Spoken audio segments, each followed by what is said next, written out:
fekk nañ fa ñi nga xamante ne ñooy les délégués de quartier. ak le délégué de quartier Yatma Wade ñooñu bu ñu teewee rek dafay mel ni Pikine yëpp teew nañu.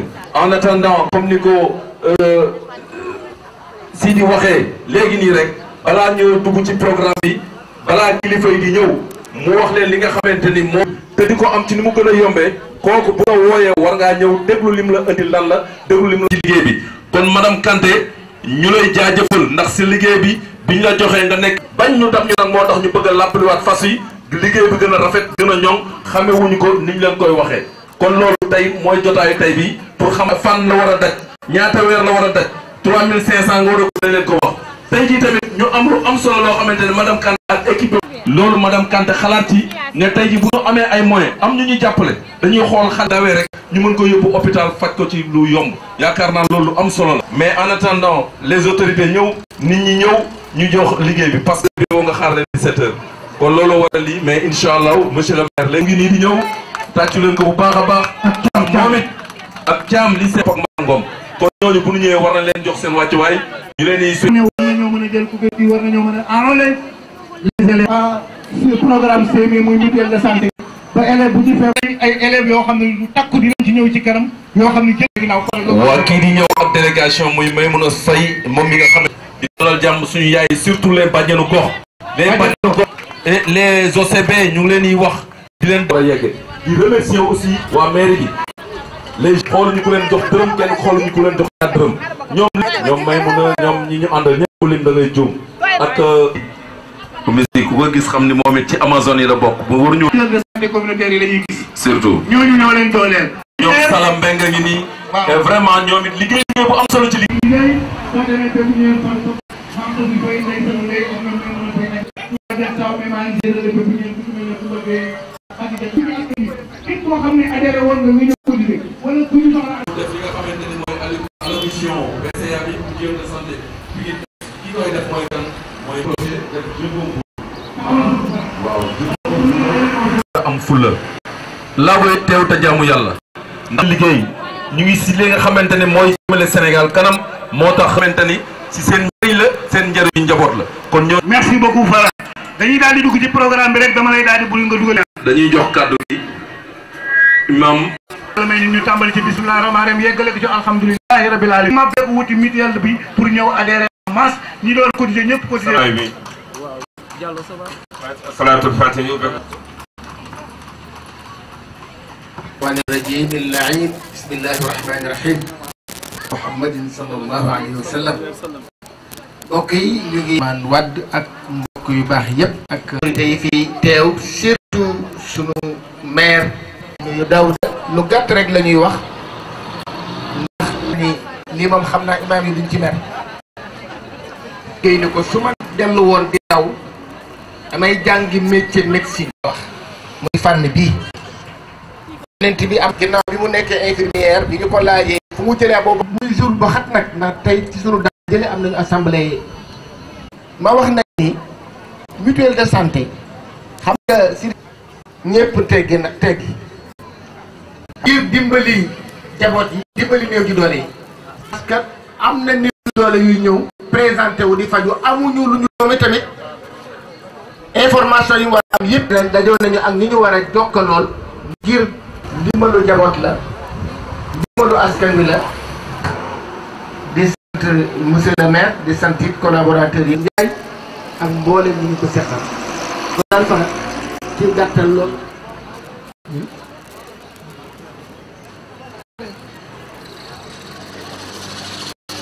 waaw loolu dama ci yóbbaale joo Pikine yëpp li fa toog fii waaye ci piis la nekk ñëpp ñu ko woon waaye ñu toog ñëpp tuuti rek comme dañu am assemblée général ca daara ja ñoom sama moom yaa leen téye ñoom ubari ñi ñoom may nu na fay ñi ñoom day law ca lañu bokk waaye nag ñeneen lañ dem fële cours de rattrapage mooy cours boo xam ne bu loolu ci ca mën nga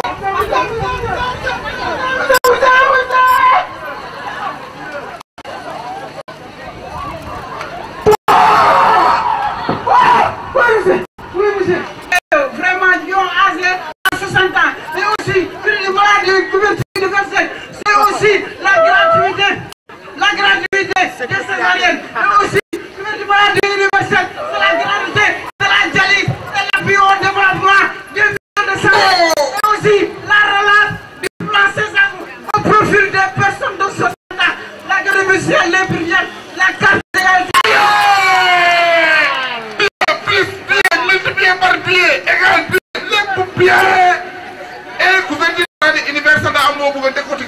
xam ko lenn laa leen bëgg a xamal ñaari ci laa bëgg a waxtaane ak yéen man sama élèves yi jàngal leen sama élèves yi aay nanu man la wax su may jàngale doon mos di gën di jàng waaw dama ni da ngeen yaakaar ni yéen déglu leen ba bu baax a baax couverture maladie universelle inscription 3500 soo jëlee 1er janvier et les chefs de poste de Touba Diacksao, Madame Go, pour leur partenariat sans faille.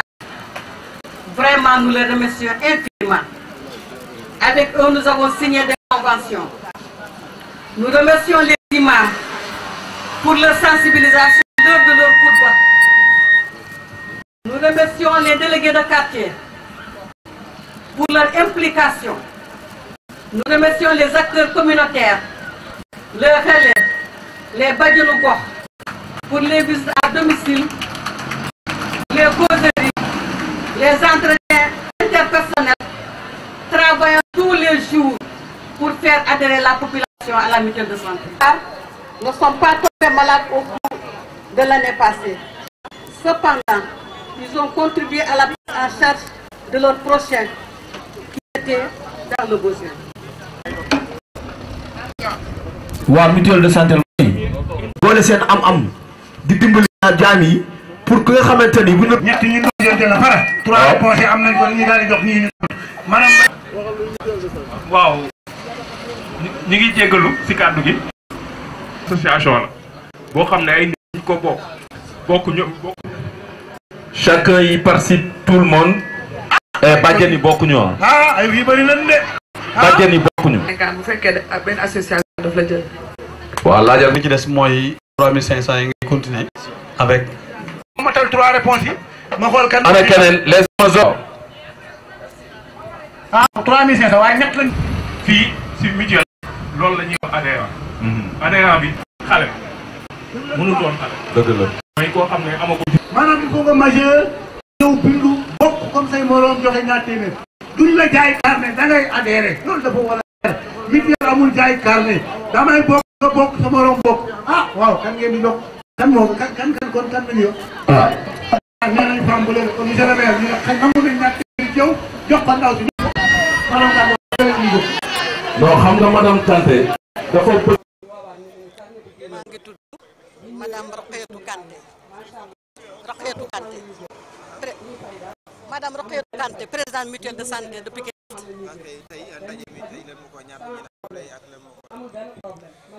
tey boo gisee ñu daj tey dañu bëggoon def benn communication pour que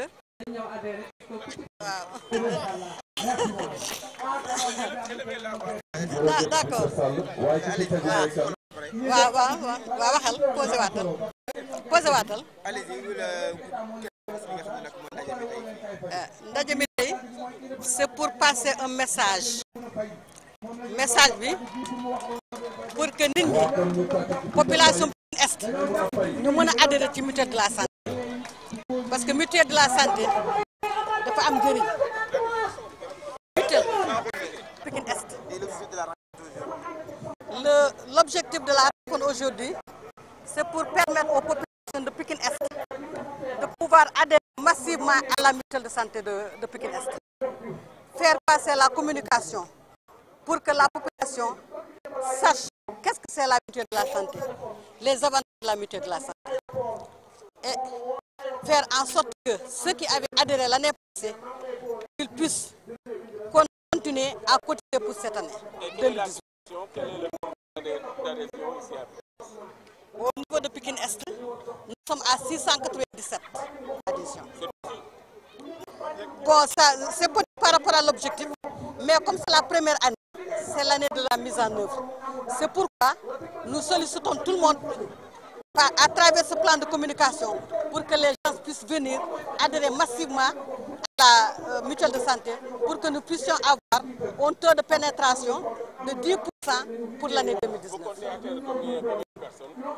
C'est notre objectif cette année, c'est de pouvoir en tout cas faire adhérer au minimum 500 personnes.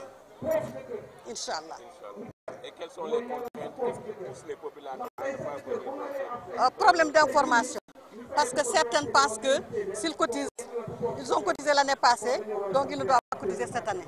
Or que la cotisation, elle est annuelle. Voilà, ça, c'est le premier point faible. Voilà. Le deuxième point faible, certains pensent que comme ils ont cotisé l'année passée, ils ne sont pas tombés malades, donc ce n'est pas la peine de renouveler leur cotisation. Or, même si tu ne te soignes pas, peut-être à travers ta cotisation, tu as pu soigner un autre à ta place. Et au niveau de la municipalité, les moyens négatifs? Au niveau de la municipalité, notre maire a donné une subvention de 2 millions de francs. Il nous a octroyé également le siège de la mutuelle de santé. Il a donné également une dotation en médicaments à hauteur de 2 millions. Alors, les leaders communautaires ont aussi ajouté les bâtiments, les imams, les délégués. Vous avez un appel à lancer à cette frange de population? Nous avons un grand appel à lancer. Parce que ce sont justement ces bâtiments, ces acteurs communautaires, ces relais communautaires qui nous aident à passer l'information, qui sensibilisent l'information.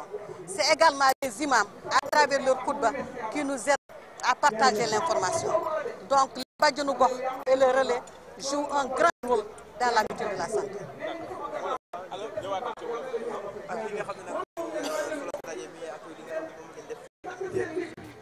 waaw nag dañu daje woon tey pour ñaax population Pikine Est ñu ñëw adhéré ci mutuelle de santé parce que mutuelle de santé bi ñu commencé ak léegi ça fait tout juste 1 an l'année passée mooy suñu première année donc ñu ngi ci deuxième année bi def nañu évaluation yi gis nañu taux de pénétration bi maanaam ñi ñëw ci mutuelle bi dafa tuuti par rapport à la population.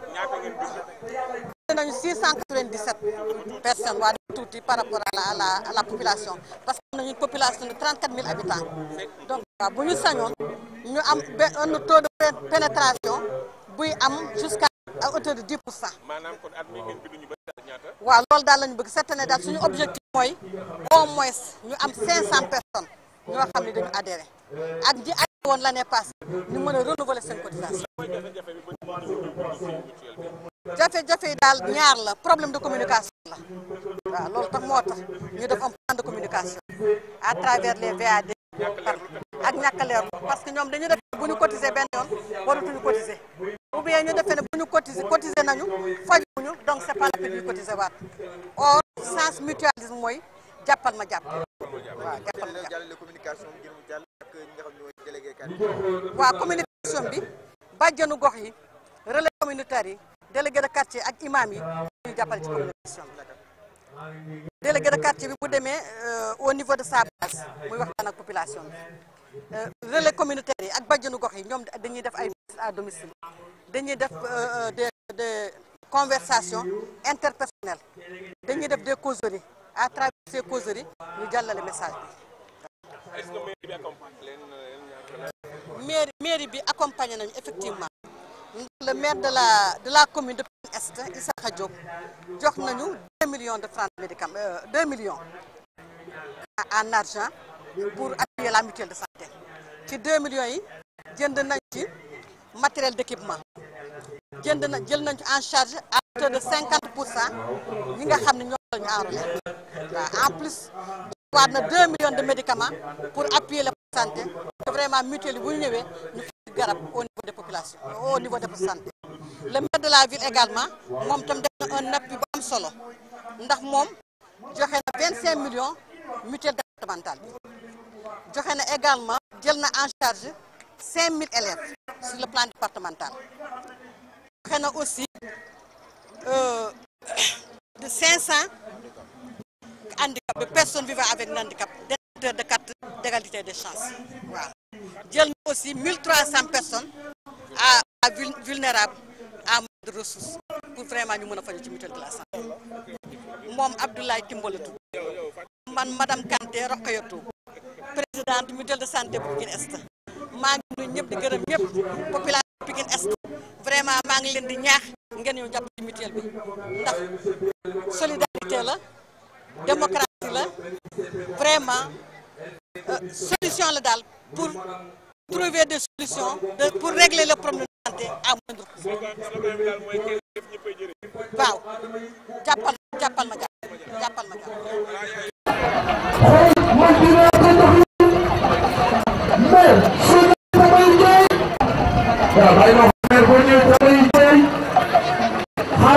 ville ñëw ndax doon nañu 10 ndax seede balaa moo neex borom teew dañ lay commencé seetal ni bërki démboo Njaay la ñu def bërki démb ci cérémonie excellente ndax monsieur le maire de la ville enrôlé na sa këram ménage yu mooy nit ak ñaari waay kër loolu ñu koy waaj def ñu ngi la ciy ñu ngi la ciy sant mutuelle des communes lii nit ñi intervenir des performances ndax daam wax na ko léegi vous êtes à 687 bénéficiaires 97 bénéficiaires presque 700 te boo jàppee 697 bénéficiaires yooyu yëpp jàpp ni mbir yi kese délégué de quartier yi ñu ngi ci laaj foofu ñuy xaar autorité yi monsieur le maire de la ville joxe na yoon wi macha allah ndax yéen yi yegg na xaalis bi mën a développé nañ ko ngir bañ a tardé. millions 500 pour personnes indigentes yi donc kooku bëgg na couverture maladie universelle dox bëgg na vraiment ñu ne politique chef de l'état bi dox na donc loolu ñu koy gërëm di ko sant ci loolu defoon nañ plaidoyer pour mu octroyer siège union départementale donc loolu dafa am solo torop ñu koy fësal parce que du pour wax nit ki lu ko neex parce que nit bu defee lu baax il faut nga wax ko ni def nga lu baax. waaw merci beaucoup. ana bàjjeni waay. bàjjeni tàccu leen seen bopp waay. ana bàjjeni. comme fees del ay armoire lu nekk lépp boo xamante ni jëm na ci wàllu santé monsieur le maire indi ko fii ba ci ambulance bi nga xamante ni ma nga ne ci ginnaaw taxaw. de Pikine muy le maire de la ville Ablaye Thimbo mooy ñaan yéen yëpp ngeen tàccul ma ko. di nuyu bu baax conseil municipal Pikine yëpp ci déplacement bi nga xam ne def nañ ko ci bés bii nga xam ne li ëpp solo ci ñun muy wér-gi-yaram ñi ñu ko fas yéene yombalal mooy mutuelle de santé bu Pikine Est ñoom ñoo ko organisé. may nuyu conseil municipal bi yëpp teg ko ci loxo premier adjoint au maire Papa Amadou Sow baax di gërëm madame Mbaye bi nga xam ne mooy chef de service régional bi yor couverture maladie universelle di rafetlu liggéeyam mais aussi taxawaay bi nga xam ne ay voire ñett boo xam ne ñu ngi ànd ci liggéey bi pour jëmbal mutuelle de santé bi ci commune bi Est moom mi di madame Mbaye ànd naag man def porte à porte ci biir commune bi. war nañoo commencé bés ni ki tey waajal le 31 bi nga xamante ne ci le président de la république war a ñëw fii muy le président. ne moo ñu dajale tey maa ngi nuyu kii ñu dalal di est yëpp monsieur le maire Issakha Diop ñu koy gërëm di ko sant di ko féliciter. je pense que li ñuy wax léegi bi nga xam ne jël na fi kàddu léegi ak la responsable du service régional de la couverture maladie universelle wax nañu ci taxawaay bu rafet bi mu ciy taxaw. le médecin chef bi nga xam ne mooy médecin chef district bi docteur ñu ngi lay nuyu bu tedd et on est très fiers de t'accueillir encore une fois ici à Pikine Est. On va le faire incessamment. may nuyu la responsable du service régional de la couverture maladie universelle taxawaayam fii ci biir Pikine bi ñu waxee waxu couverture maladie universelle ak léegi mais macha allah sa taxawaay madame la chef de service ñun ñëpp gis nañu ko te yëg nañu ko te waa Pikine bu ñu tolloo fii tey jii couverture maladie universelle ba bokk ci ay mutuelles yoo xam ne c'est les 2 premières ou 3 premières mutuelles ci biir département bi am taxawaay bu rafet boobu yéen ñi seen liggéey moom moo waral loolu donc on te félicite, on t'encourage avec toute l'équipe qui est avec toi.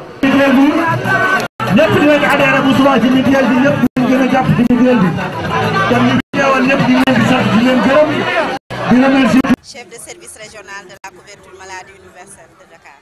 Voilà, revenez un peu sur l'importance de cette journée d'aujourd'hui avec la mutuelle de santé de Pikine Est.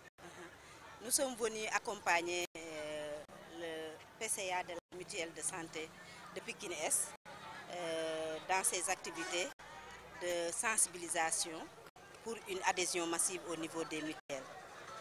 Et on a noté vraiment une forte mobilisation de la commune de Pikine. Et nous saluons vraiment cette belle initiative. Pourquoi nous saluons cette belle initiative? Parce que, comme j'ai l'habitude de le dire, la communication est au début et à la fin de tout le processus, et que nous avons un défi majeur à relever, c'est le défi de la communication.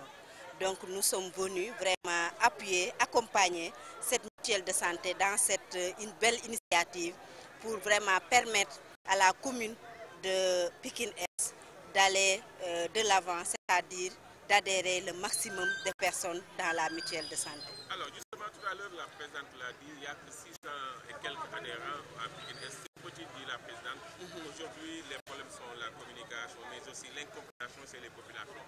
Est-ce que la CMU, l'agence, a un programme à dérouler pour surtout permettre à toutes les populations de bien comprendre ce projet-là? Bien sûr, nous l'avons compris et nous avons pris les devants. Nous avons, comme vous le savez, élaboré des plans de communication au niveau de chaque département et nous sommes en train de mettre en œuvre ces plans de communication pour permettre à la communication de mieux comprendre ce que c'est que la couverture maladie universelle. Qu'est-ce que c'est qu'une mutuelle de santé? Quels sont les avantages que la mutuelle de santé peut offrir à son bénéficiaire? Donc voilà, c'est cet exercice que nous comptons répéter pour permettre vraiment à la population de s'approprier le programme de couverture maladie universelle. Et les leaders d'opinion ont un rôle à jouer dans ce processus-là? Bon, la communication, c'est à tous les niveaux. Même au niveau de ces leaders, nous comptons vraiment les former, les capaciter sur les techniques de communication, mais également sur les réalisations que nous avons eu à faire par rapport à ces programmes de couverture maladie universelle. Ils sont appelés à communiquer, ils sont appelés à s'approprier le programme et c'est bien qu'ils sachent de quoi il s'agit, qu'est-ce que la couverture maladie universelle, quels sont les avantages et également quels sont les résultats que nous avons eu à réaliser. Justement, la couverture maladie universelle à travers le pays, elle est un peu partout décriée, surtout même au niveau des agences, sur son fonctionnement. Aujourd'hui, vous, au niveau de l'agence, qu'est-ce que vous comptez apporter comme solution par rapport à ces contraintes? Nous n'avons pas de solution à apporter parce que nous sommes en phase avec le programme de cette couverture maladie universelle. Pourquoi je le dis? Parce que c'est un programme nouveau. On a mis en place des services régionaux dans les 14 départements, dans les 14 régions, et chaque service régional est en train de faire un travail colossal sur le terrain. Donc, on ne peut pas dire que la CMU ou bien l'agence ne marche pas. L'agence de la couverture maladie universelle, à travers ses démembrements, est en train d'abattre un travail de titan pour que les populations puissent accéder à des soins de santé de qualité. Je voulais profiter de cette occasion pour vraiment remercier les autorités administratives, les autorités locales, notamment les maires, parce que les maires vraiment se sont engagés à appuyer cette couverture maladie universelle, sachant que la santé étant une compétence transférée, ils se sont vraiment approprié le programme. Le maire de la ville de Pikine-Est a pris en charge l'année dernière 2 millions. Il a mis à la disposition de la mutuelle 2 millions pour la prise en charge des personnes démunies. Le maire de la ville de Pikine a également procédé à l'enrôlement de 5000 élèves, de 200 personnes handicapées, et il va dans les jours à venir enrôler plus de 700 personnes au niveau de la ville de Pikine-Est. Donc c'est des initiatives qu'on salue, qu'on encourage, et que si chaque citoyen sénégalais apportait sa pierre à l'édifice, nous réussirons ce programme de couverture maladie universelle pour l'intérêt des populations. Voilà, la semi-élève, est-ce qu'aujourd'hui elle fonctionne dans les établissements? Bien sûr, ça fonctionne. Nous travaillons en étroite collaboration avec les IA et les IEF, vraiment pour enrôler les élèves qui sont dans les écoles élémentaires, moyennes et secondaires. C'est Madame Baye Rokhaya Badiane, chef de service régional de la couverture maladie universelle.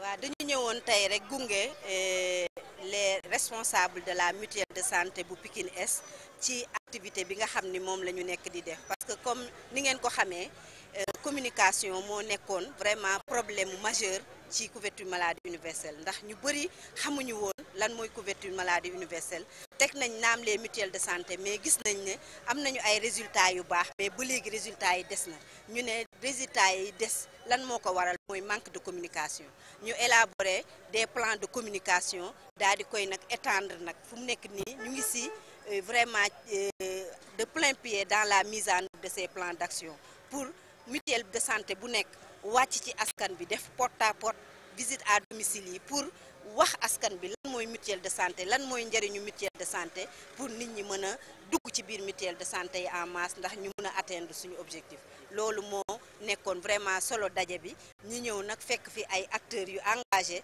en plus des prestataires de soins ñu fekk fi des autorités locales yoo xam ne engagé wu nañ jàpp nañ bu baax ci mbir mi. ñuy wax ne mutuelle bi daal lajj nag ci li nga xam ne mooy dafa lajj naan mutuelle de santé sëy mi dafa lajj si doxalin bi ak nit ñi ko séddale ko amul njëriñ bi nga xam ne moo nekk ci askan bi loolu waa ci waxin bi la rek moo tax ñun ci li ñu nekk ñu ngi ci nekk rek xam ne njëriñu askan bi la askan bi mu ngi dugg ci mutuelle de santé yi ñuy gën a ñaax askan bi pour ñu gën a duggaat. waaye gis nañu fii ci Pikine Est am na ay nit yu bëri yuñ ci enrôlé ay 600 personnes mais ba léegi président nee na dafa des yéen lan ngeen fas yéene. xam nga lu tax mu des parce que askan bi nekk ci Pikine la xam nga boo bu fekkente ne askan bi dafa am lim bu takku nga adhéré ci 600 ba léegi lim bi des léegi nag day jaadu nga gën a renforcer sa communication pour ñi nga xam ne ñoo des nga mën leen a dugal ci mutuelle de santé yi. leader d'opinion yi am na rôle bu ñu ciy joué ñu nekk ci gox yeeg yooyu daal leader d'opinion yi. waaw leader d'opinion yi dafa am vraiment rôle bu am importance bu ñu ci joué moo tax ñun lu ñu bëgg mooy ñu capacité leen mooy ñu ñaax leen wax leen lan mooy couverture maladie universelle lan mooy mutuelle de santé ba ñoom ñu mën a wàcc ci askan bi vraiment war leen a mën a expliquer njëriñu mutuelle de santé njëriñu couverture maladie universelle pour ku nekk ci wàll wi nga nekk nga joué ci sa rôle pour ñu mën ko réussir pour njëriñu askan bi.